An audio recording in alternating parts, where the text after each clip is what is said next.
we're going to lose species. This doesn't happen quick. Loss of habitat is just not overnight or over a year or 2 years or maybe even a decade. It's a long-term trend that is happening.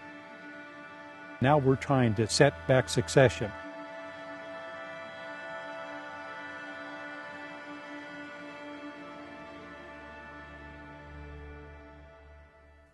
The Habitat First program benefits a landowner in providing education, support, our time if you need it, and then also providing financial assistance in order to help you improve the wildlife habitat on your ground.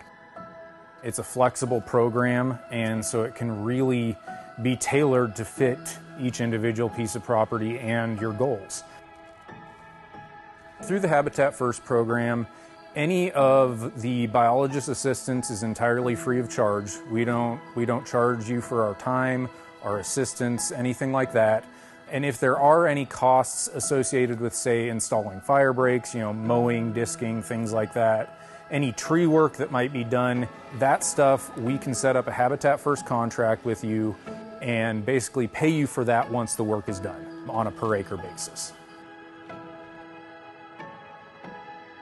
What we're really talking about here is what we call precision conservation. And in a lot of cases, we work with producers and can actually run the numbers for them. So we can look at an area of a field and say, you're really not making much yield off of this area in the field. So here's this program, here's this program. In most cases, we're trying to work within your system and find those what we like to call those red areas. And turn them green. So not just turn them green from a conservation standpoint, but green from a bottom line standpoint.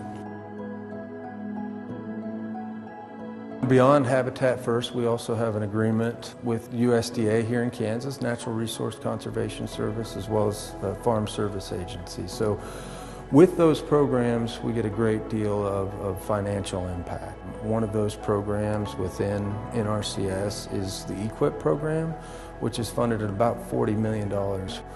We can't fund all the things that we need to benefit wildlife just with our state dollars. So when a biologist shows up at your door, they're going to work through the gamut of programs and more of like a one-stop shop to decide what programs we can pick and pull from that will benefit the goals that the landowner's trying to achieve. I've been involved in a number of different government programs, and this one far and away was the easiest. It was as simple as a phone call. Logan came out, he came prepared with maps and knew exactly what I'd done in the past in terms of CRP and wetlands programs, so he came prepared, ready with specific recommendations that we could talk about. Then it was just a matter of really spending some time with Logan, developing a level of trust, and it was always, if you're interested, what do you think? Would you be willing? And then I could go back and assess exactly what I wanted to do and kind of match my needs and interests with that of what the data shows relative to quail populations. Particularly, there was a section that was very bad when we bought it with trees, and they cleaned it completely up. And we had never seen a prairie chicken in that section of ground, 640 acres. And within a few weeks, the lady that was doing this cataloging, she says, you're not going to believe this, there's already prairie chickens in that section. So that was absolutely amazing to me. I mean, I honestly think if we wouldn't have came in here and did these programs, especially the grass, the native grass, we've got enough trees. We need to save our native grass.